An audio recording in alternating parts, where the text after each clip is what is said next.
Na extrema costa oeste do noroeste Pacífico fica a ilha de Vancouver. São 30 mil quilômetros quadrados de rios sinuosos, florestas ancestrais e praias de águas agitadas. A ilha fica a 80 quilômetros ao sudoeste da cidade de Vancouver, Canadá, e a 110 quilômetros ao noroeste de Seattle, Washington. A exuberância da ilha atrai esportistas, caçadores e outra coisa. Uma lenda nativo-americana diz que um enorme macaco ronda as encostas dos rios e praias desta ilha de chuvas constantes. Ele estava encolhido, se escondendo da luz do barco e tinha olhos vermelhos grandes e alongados, sabe? Foi quando eu ouvi os passos da criatura parando, como se soubesse que eu estava ali. Eu não tinha certeza do que eu estava vendo até ele ficar em pé. E quando ele ficou em pé, eu pensei, uau, o que é isso? Ursos não andam a passos largos.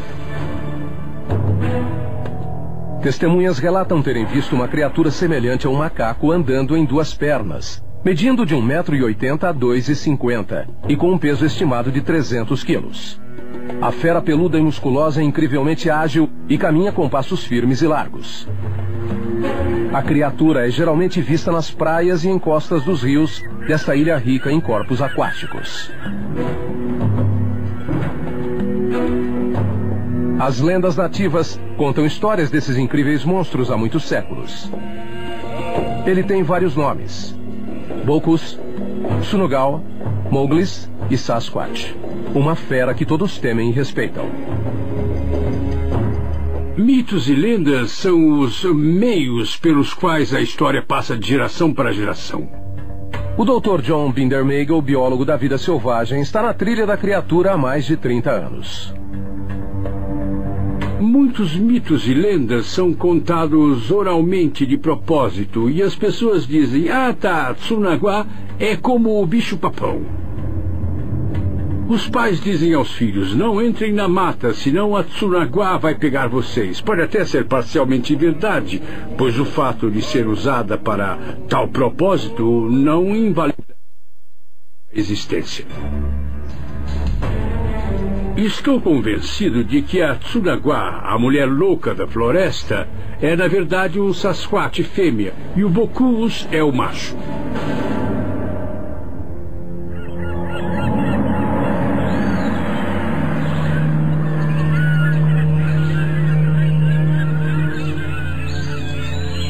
Eu pensava que ele era um mito.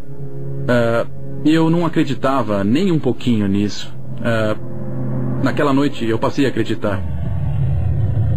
Parque Provincial de Strathcona, fevereiro de 2004. Para o aventureiro Ted Story, o mito tornou-se realidade depois de um violento encontro uma noite, enquanto dormia em seu trailer no coração da ilha de Vancouver.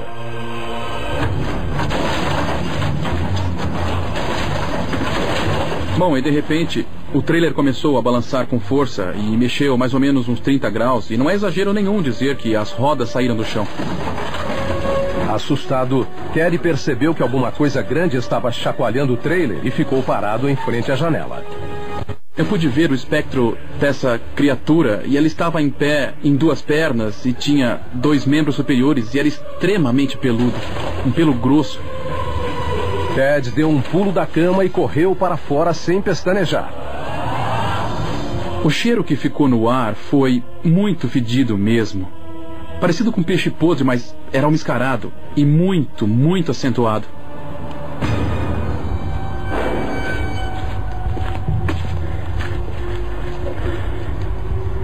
Parei na divisa da mata, perto de onde estava a fogueira. Então o lugar onde eu parei e fiquei olhando estava iluminado. E quando eu cheguei, eu ouvi os passos da criatura parando como se soubesse que eu estava ali. Estava escuro e silencioso, e me deu pavor em imaginar que poderia ter algo ali me olhando. E depois eu pensei que foi loucura minha sair daquele trailer. Eu ia fazer o quê? Eu não tinha como me defender. Ted voltou para dentro do trailer e não viu mais a criatura. Mas a experiência o deixou abalado.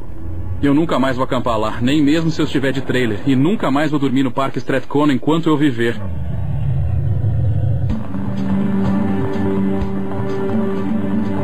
A equipe do Monster Quest foi até a ilha de Vancouver procurar evidências deste monstro esquivo. Este é um bom lugar para procurar e tentar achar evidências da existência da criatura, claro. Tom Steinberg e Rick Knoll, 2 experientes investigadores, acreditam que a ilha é o lugar perfeito para procurar um Sasquatch. Este é o tipo de terreno em que ele vive. Montanhas altas, região alpina, floresta tropical na costa oeste, muita chuva ao longo do ano, comparado às outras regiões do continente, e tem água por toda a parte. Há tempos, a região é famosa pelos relatos de aparições do Sasquatch. E a vida selvagem do local é um excelente esconderijo. A ilha de Vancouver tem uma população de 800 mil pessoas. Embora esparsamente habitada em comparação ao seu tamanho, ela é fonte inesgotável de frutos do mar que pode fazer uma criatura se afastar da terra firme. As pessoas que o viram disseram que ele pegava e comia os peixes. E tem muito salmão nos rios daqui durante o ano todo. Tem muita fonte de alimento nas águas salgadas ao longo da costa. Tem muito molusco. E os mamíferos descem até aqui para se alimentar.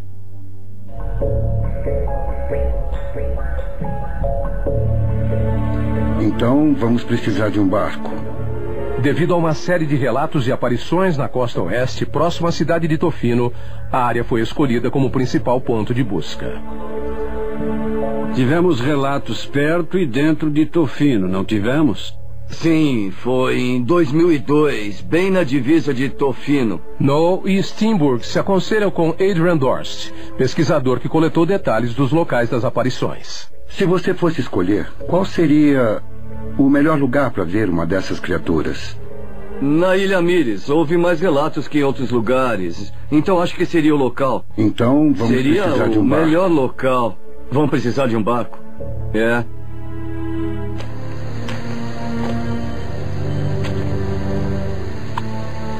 Mas, para a ciência, é bastante improvável que uma criatura semelhante a um símio tenha chegado até a ilha de Vancouver. Não há registros de fósseis. E não encontramos nenhuma espécie viva. O Dr. Derek Ellis, professor da Universidade de Biologia de Victoria, questiona a plausibilidade da criatura em discussão. Se ele for peludo, como vários relatos sugerem, não pode ser humano. Se for um macaco, tem um problema. Como um símio chegaria à América do Norte sem deixar um rastro de fósseis? Mas o que intriga o Dr. Ellis é a possibilidade de um primata conseguir chegar até a ilha de Vancouver.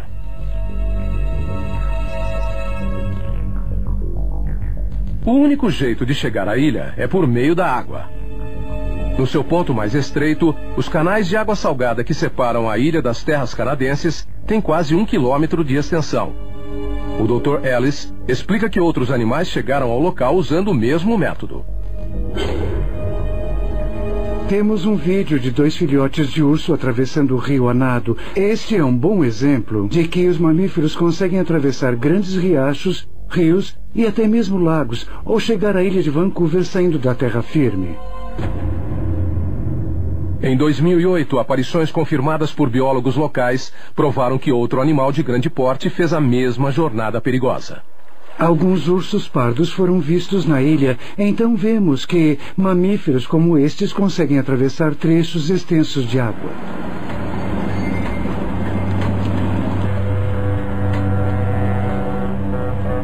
O tempo piora enquanto a equipe prepara o equipamento. Para facilitar as buscas, eles usarão câmeras de imagem térmica em locais de condições de baixa visibilidade. Um equipamento de áudio será usado para captar sons dentro da água.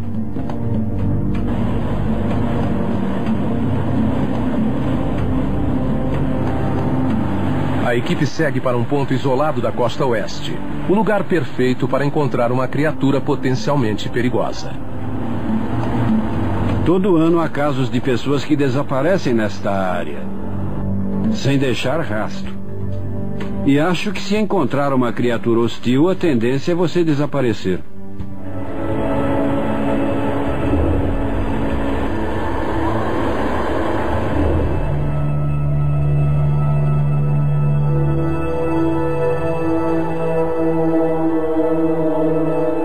A Acredita-se que uma provável fonte de alimento da fera seja o molusco, encontrado em abundância na costa leste da ilha Mears. O grupo planeja atrair a criatura para o litoral de Mosquito Bay. Eles fazem uma isca com mariscos frescos. Assim está bom.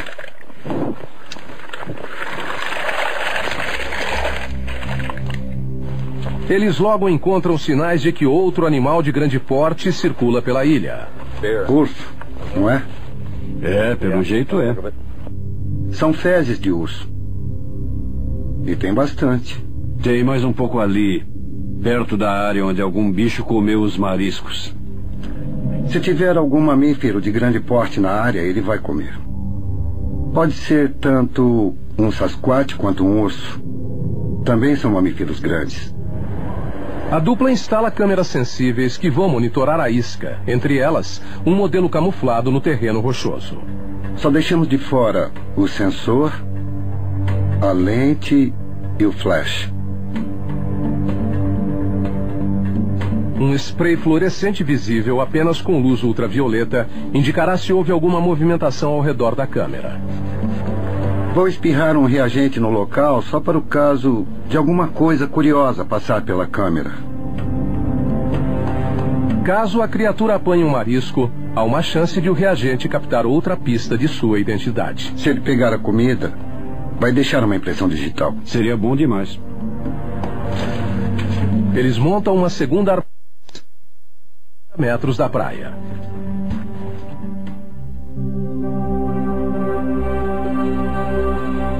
Além das câmeras sensíveis a movimento, a equipe tem à disposição um equipamento de imagem térmica e de visão noturna, pronto para capturar qualquer sinal de atividade.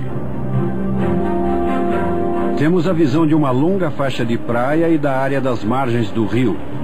Então, se qualquer coisa sair da água, a gente vai captar a imagem.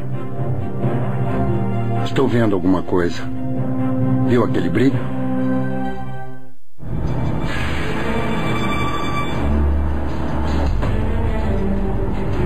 Monster Quest viajou para a ilha de Vancouver, Canadá, para tentar colher provas de um lendário macaco das águas.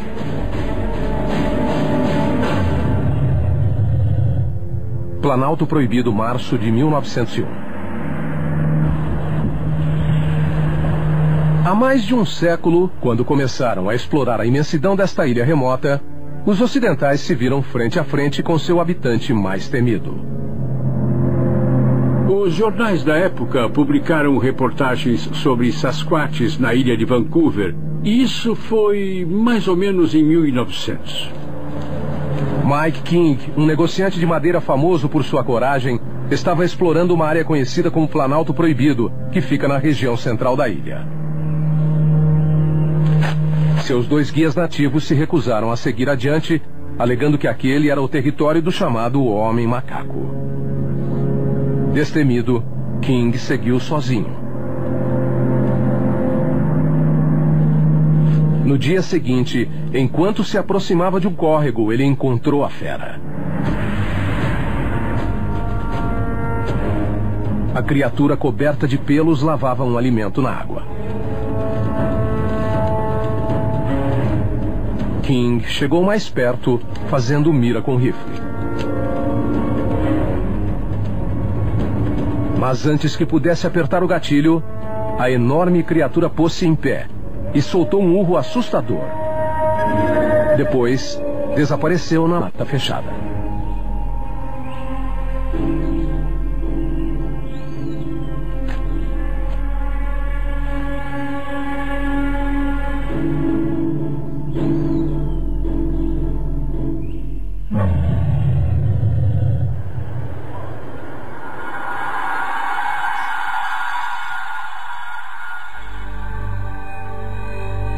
A ilha de Vancouver tem uma população de cerca de 12 mil ursos negros.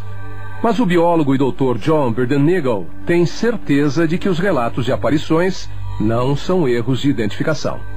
As diferenças são consideráveis. O Sasquatch não tem focinho comprido como o urso e não tem as orelhas no topo da cabeça. Qualquer pessoa que tenha visto algo parecido na ilha de Vancouver, pode ser um pescador comercial ou caçador, diria: não, aquilo não era um urso. Para ele, a descrição das várias testemunhas significa somente uma coisa. Trata-se de um símio de grande porte. Os cientistas que fizeram uma pesquisa séria também têm certeza de que é um símio. Mas é difícil encerrar a discussão porque é sabido que não existem macacos na América do Norte e também porque ele anda em pé como os humanos. O Dr. Bindernagel colheu provas na tentativa de montar uma tese defendendo a existência da fera. Com a ajuda de um quiropedista forense, ele vai analisar moldes e supostas pegadas de um Sasquatch.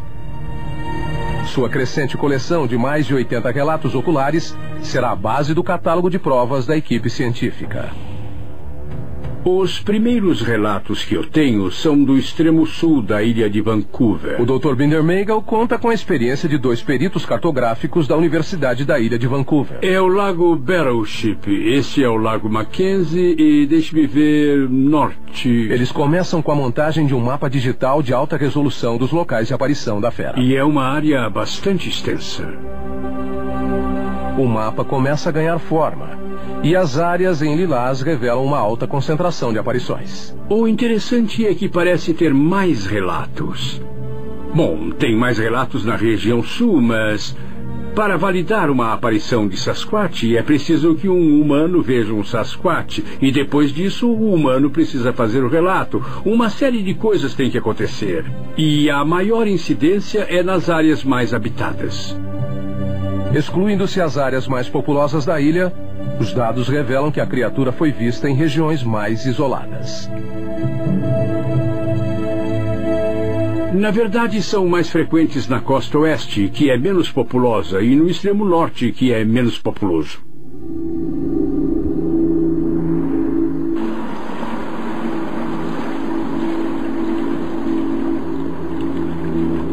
E agora? Vamos usar os óculos noturnos. Correto. A equipe do Monster Quest volta para o barco e consegue ter uma vista panorâmica do litoral de Mosquito Bay. Estamos cercados de área costeira. Deve ter uns 2 ou 3 quilômetros de costa para vasculhar. E não tem absolutamente luz nenhuma, não tem ninguém por perto. Em meio à névoa que encobre a baía, a dupla aumenta o campo de visão noturna do equipamento com um poderoso holofote infravermelho. Sabe quantos metros ele alcança? Acho que um campo de futebol, no mínimo. Eles tentam atrair a criatura usando uma técnica de repetição de registros vocálicos composta de gravações de vários sons de animais que coincidem com a descrição das testemunhas do som emitido pela fera. Este é um aparelho de som de 200 volts usado para reproduzir aqui do barco gravações que imitam o suposto urro do Sasquatch. Vamos tentar tirar alguma coisa de dentro da mata e investigar o litoral mais de perto.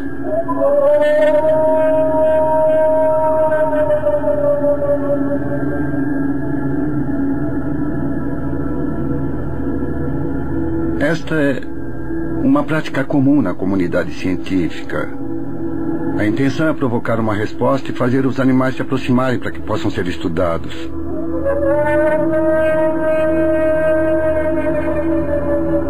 A técnica funcionou em expedições anteriores.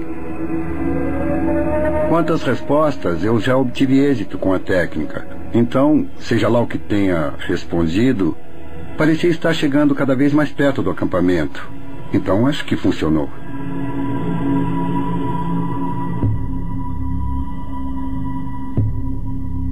As condições climáticas pioram cada vez mais e a vigilância com visão noturna fica mais difícil. É a névoa.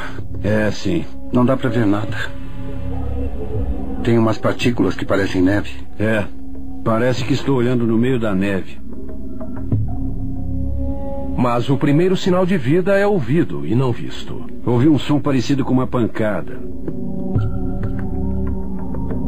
Naquele trecho do litoral. A dupla retorna ao acampamento na praia. Steinberg confere a condição da isca de moluscos e das câmeras camufladas. Ok, lá vou eu. Ali está a câmera camuflada. Até agora a isca ainda não foi tocada. Mas a vigilância deve prosseguir noite adentro.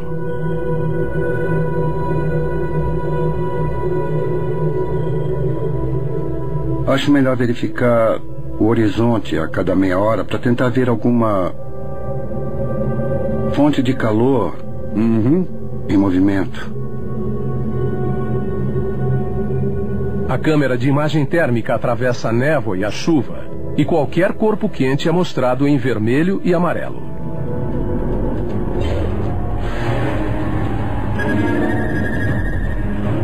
A equipe científica do Monster Quest começa a analisar algumas evidências físicas que intrigam. Eles se parecem com dedos humanos em vários pontos. Dá até para desconfiarmos de que pode ser um trote. Nas águas e no litoral da ilha de Vancouver, em busca de evidências do lendário macaco das águas do Noroeste. A fera aterroriza os moradores desta ilha de chuvas constantes e, às vezes, deixa rastros físicos, evidências consideradas convincentes pelo Dr. John Binder-Magel. Como biólogo da vida selvagem, acho que a pegada é a maior prova de sua existência e a melhor prova de sua presença em certas áreas. A equipe científica vai examinar os moldes das pegadas utilizando análise forense de ponta.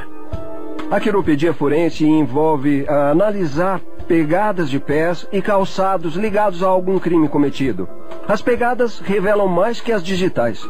Vamos dar uma olhada nos moldes e fazer algumas anotações. O Dr. Michael Narenberg, quiropedista forense, vai determinar se as marcas foram feitas por um homem, um animal conhecido ou uma criatura desconhecida pela ciência. A primeira coisa que chama a atenção do especialista é o tamanho da pegada.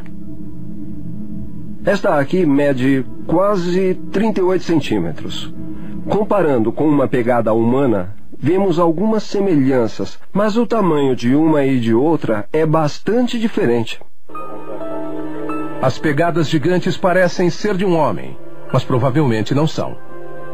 Analisando a pegada, vemos que o pé é bastante largo, o que não é uma característica comum no homem. Mas será que pode existir uma pessoa com um pé que deixou esta marca aqui? É possível. Mas eu acho muito improvável. Narenberg logo concluiu que a pegada não pode ter sido feita por um mamífero conhecido. Veja bem que na ponta dos dedos não existe nenhuma marca de garras comuns à pegada do urso e de outros animais. O formato dos dedos também diferencia a criatura de outros animais conhecidos, como os chimpanzés e gorilas. Nessas pegadas, o dedão está junto e alinhado com os outros dedos, como no caso dos humanos, ao invés de serem separados, como no caso dos gorilas. São várias as contradições inegáveis. O animal lembra vagamente um gorila em pé. E isso confunde a maioria das pessoas. Elas dizem, mas isso é O molde mais detalhado da coleção do Dr. Binder-Magel é uma pegada de 38 centímetros encontrada nas margens lamacentas de um rio. Este molde é incrível. Por ter sido feito na lama, conseguimos tirar não só a maior parte do pé, sola, calcanhar e ponta dos dedos, mas também mostra que os dedos ficam em uma posição contraída. Eles se parecem com dedos humanos em vários pontos. Veja como as marcas dos dedos são profundas. São marcas de dedos contraídos e curvados. No meu ponto de vista, como quiropedista, tudo faz sentido. Tem gente que anda com a ponta do pé apoiando primeiro a sola. E é uma característica que pode se estender também a outras espécies desconhecidas. Foi o que eu disse. A região aqui tem áreas lamacentas. Apesar dos esforços do Dr. Binder-Magel, existem poucas pegadas registradas. A região tem mais superfícies que não retêm ou revelam uma pegada do que o contrário. Para deixar uma pegada, é preciso ter o solo certo e umidade. O animal tem que passar pela área e você precisa ter sorte para encontrar a pegada que ele deixou.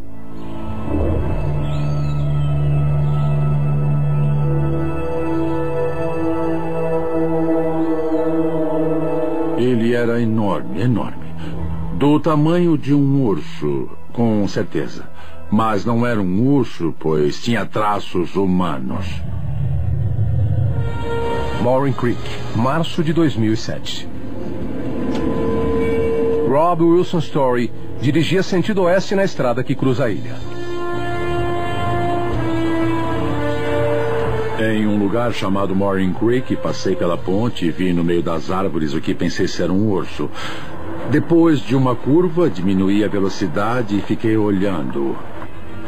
Vi o que consigo descrever como um homem grande e peludo, parecido com um homem das cavernas, digamos assim, com características de um Neandertal. Rico em salmão, o rio é o local perfeito para uma enorme criatura se alimentar. Ele estava agachado em um galho, com uma mão no rio, como se ele fosse apanhar um peixe. Foi tão surreal que eu não acreditava no que estava vendo, mas eu vi muito, muito claramente.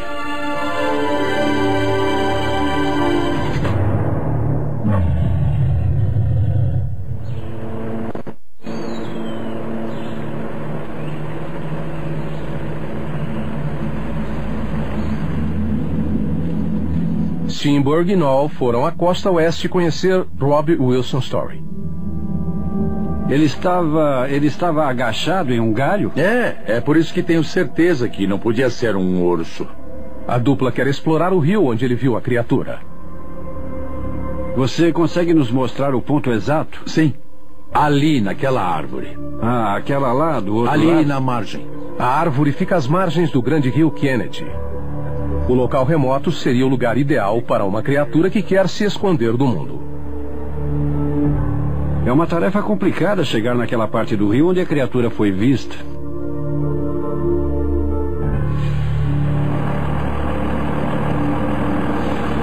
Ao rápido cair da noite, uma velha estrada leva a equipe à margem norte do rio, onde a aparição aconteceu.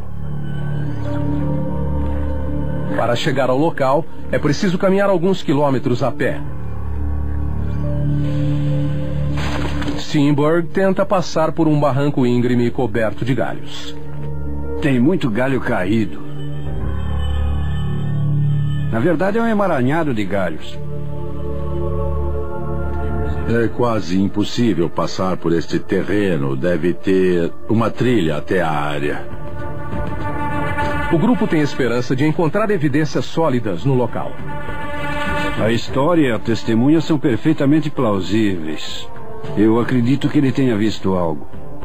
E ele tem certeza de que era um Sasquatch. Ele deve estar certo.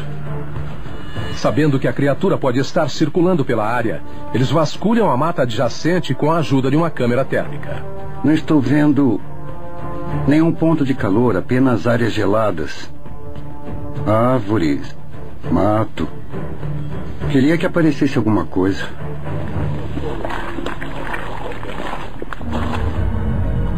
De repente, a câmera mostra uma presença observando à distância. Mas o que é isso? Parece que é alguma coisa em cima da árvore. Está vendo aqui? Segure mais pra cá. Aí tá bom. É um ponto alto.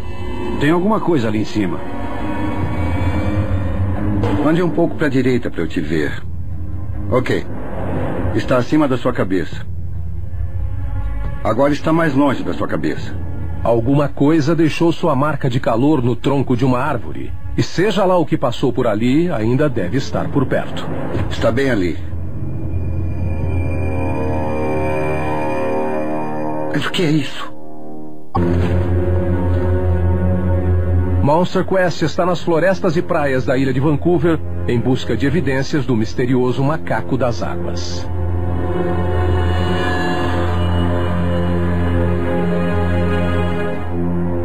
Eu caço há anos e aquilo era algo que eu nunca vi antes na minha vida. Ilha Village, setembro de 1997. A tripulação desse barco de pesca viaja pela isolada costa leste da ilha. Uns membros do grupo decidiram ir até a Ilha Village apanhar caranguejo e camarão, enfim. Eu estava cozinhando lá atrás, no convés. Estávamos todos brincando, sabe, se divertindo. Foi quando viram algo muito estranho. Naquele dia em especial, não vimos animais nem nada. Nos dias anteriores, vimos ursos, pássaros, todo tipo de espécie selvagem da ilha. Achamos meio estranho, mas não demos muita importância ao fato. O que eu mais me lembro é que assim que entramos na baía, o vento soprou e trouxe um cheiro muito estranho que eu nunca senti nada parecido na minha vida. Quando a noite caiu, a causa do odor de repente apareceu no litoral.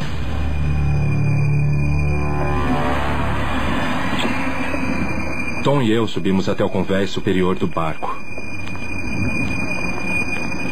Nós jogamos o holofote. E vimos algo saindo da mata em uma das pontas. Ele estava encolhido, se escondendo da luz do barco e tinha olhos vermelhos grandes e alongados, sabe? Ele tinha corpo de humano, isso é um fato. Mas tinha uns 3 metros de altura e ele pesava, sei lá, uns 300 quilos. De um lugar seguro do barco, eles observaram a criatura por quase 1 hora. Foi uma sensação de medo. Eu sou um bom caçador. Eu já vi ursos, já vi pumas. E eu tenho certeza de que não era um urso. Um dos pescadores portava uma arma, mas não cogitou atirar contra a criatura. As lendas locais dizem que se você ferir um deles ou atirar contra eles, você pode morrer em até 7 anos. Mas isso nem passou pela minha cabeça, não mesmo. Quando nos demos conta do que poderia ser, nem pensamos em atirar.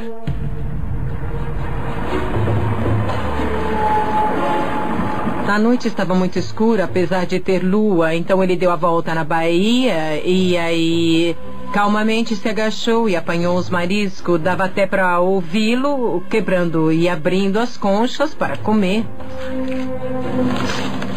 De repente, a criatura sumiu de vista. Ele deu 3 passos e andou uns 20 metros e foi...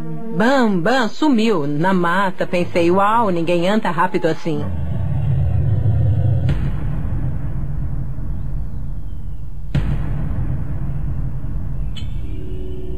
A América do Norte tem histórias de criaturas fantásticas andando próximo a praias, rios e outros ambientes aquáticos.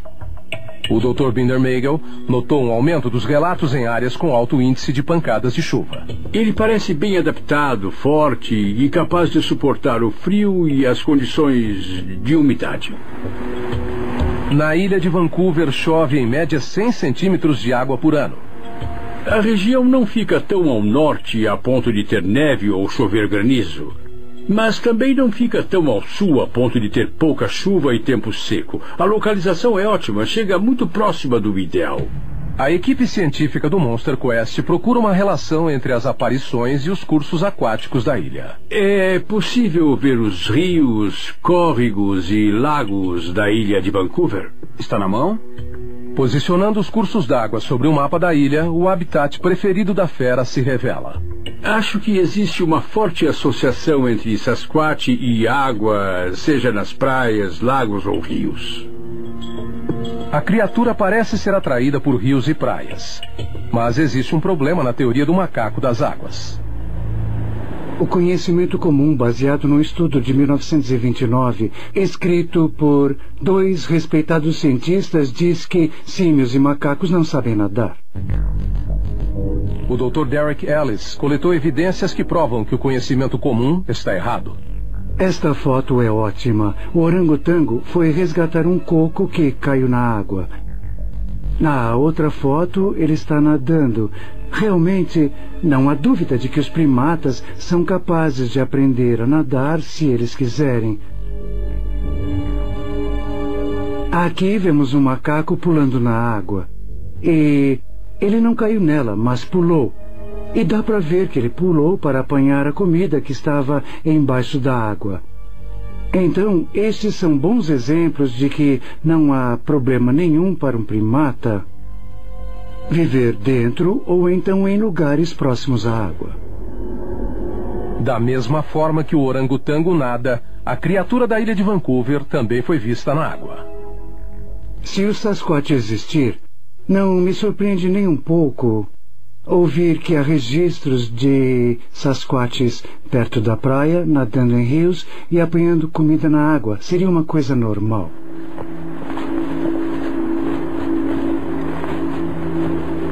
Esta é a Estrada 4 e este é o rio em que ele estava. O GPS diz que... Tom Steinberg e Rick Knoll continuam investigando o local em que Wilson viu a fera. Acho que o local onde o Robbie o viu ainda é o seu principal habitat. É um local excelente para procurar pegadas e coisas do tipo, pois tem muitos trechos de lama por aqui e trechos de areia fofa pelas praias. É bem possível que, se procurarmos bem, encontraremos algo. Minutos depois, eles encontram um sinal de que a criatura pode estar andando pela região. Tem uma marca aqui. Ah, sim, estou vendo. Está vendo aqui? Uhum. Ok. Eles encontram uma leve pegada com o contorno de 5 dedos no cascalho. Vou medir com a régua e tirar uma foto. Uhum. Não dá para tirar um molde. Não, é raso demais para tirar. Embora não muito visível, a pegada é uma pista de que eles podem estar chegando perto do alvo. Não fiquei muito entusiasmado com a nada além da pegada. Quando eu vejo uma, eu sei que alguém passou por ali. E as pegadas que eu vi são bastante convincentes para mim. Se seguirmos a pegada, ela vai parar na margem do rio. O caminho até o rio passa por terrenos perigosos. Cuidado onde pisa. Tem muito trecho escorregadio e está difícil. Eles podem estar perto da criatura escondida na região. E a possibilidade da criatura que estava na região voltar é muito pequena. Mas podemos encontrar alguma outra pegada. Espere um pouco, este lugar é bom. Vamos ver se encontramos algo.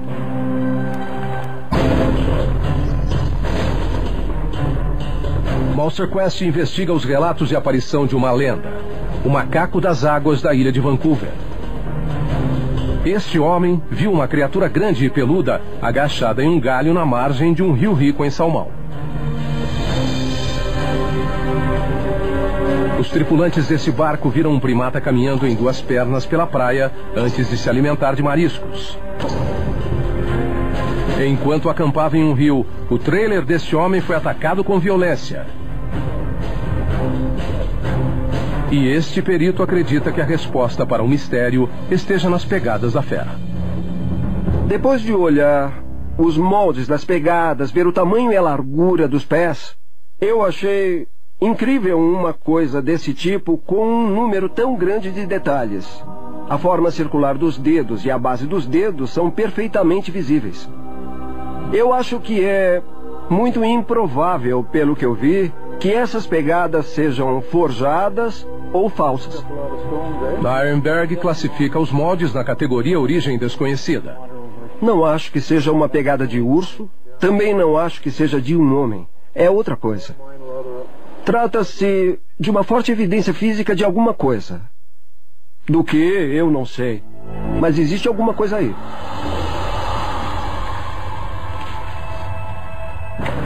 A equipe de expedição do Monster Quest dá uma última olhada no local em que Robbie Wilson Story viu a criatura.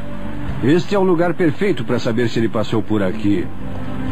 Estamos no exato local do tronco em que o Sasquatch foi visto. Estamos procurando qualquer evidência física de que um animal passou por aqui, como tufos de pelo, pegadas na areia. Qualquer coisa interessa. Ele viu a fera naquele tronco, com a mão dentro da água, possivelmente procurando por peixes. Onde mesmo você disse que ele estava? Não diga lá na ponta. Lá naquele tronco. Hã? Lá naquele tronco. Mas a equipe não encontra evidências físicas no local.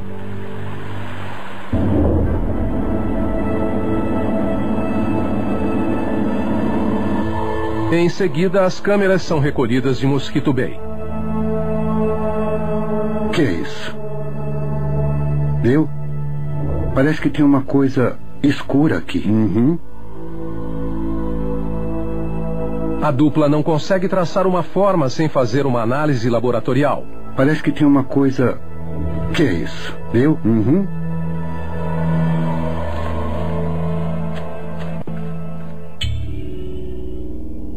O Dr. John Bindermeigel mapeou 80 locais e continua à procura de padrões com os dados colhidos.